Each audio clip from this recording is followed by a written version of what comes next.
नमस्कार सम्पूर्णमा फेरि पनि म तपाईहरुको माझमा आइपुगेको छु। आज दुःखद घटना के लाग्छ भनेदेखि माइती घर मण्डलामा रुखमा झुन्डेर एकजना महिला आत्महत्या गर्नु जानुभएछ। मलाई दुःख लाग्छ। हो, त्यहाँ किन जानुभयो भन्दाखेरि उहाँहरू एउटा चाहिँ आफ्नो मागको लागि अनसन बसेका हुन्छन्, न्यायको लागि अनसन बसिरहेका हुन्छन्।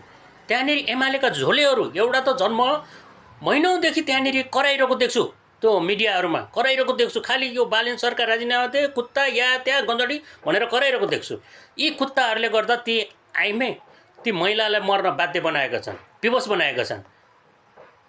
किनकि त्यहाँनेरि बस्ने भनेको नि पीडितहरू हो नि त।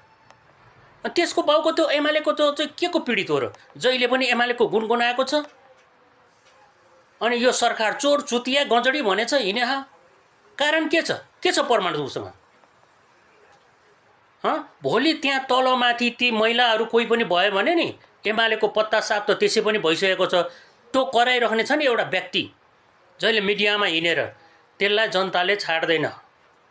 हेर, जनतामा अझ पनि रिस छ। त्यति बेलाको घटनामा केपीले के गरेको थियो, केपी सरकार हुँदा गृहमन्त्रीले के गरेको थियो, त्यो त जनताले लिएको छ नि दिमागमा अझ पनि। त्यो दिन फेरि आउँछ, तिमीहरूलाई लखट्ने दिन आउँछ। बालेन पक्षबाट नि लखट्ने दिन आउँछ। त्यो बुझिराख है। एउटा देश यस्तो जान्छ भनेर सोचे थिएन, तर अचानक गइदियो।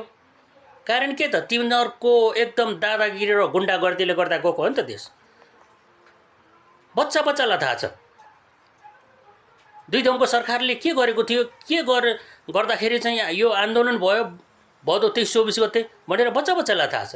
त्यो बुझ्नु पर्दैन? अझ पनि आएर त्यहाँनेरि कराइरहेछ। त्यो लेडिज महिलालाई तलमाथि भयो भने तिमीहरूको खैरात हुँदैन। हामीले देखेका छौँ त्यहाँनेरि स्वतन्त्र हिसाबमा त्यहाँनेरि अनसन बस्नु देऊ न। तिमीहरू आएर किन त्यहाँनेरि चाहिँ टर्चर गरिरहेछौ तिनीहरूलाई? किन डिस्टर्ब गरिरहेछौ तिमीहरू आएर? तिमीहरू नभइदियो भनेदेखि त्यहाँ गृहमन्त्री गएर समाधान भइसक्थ्यो।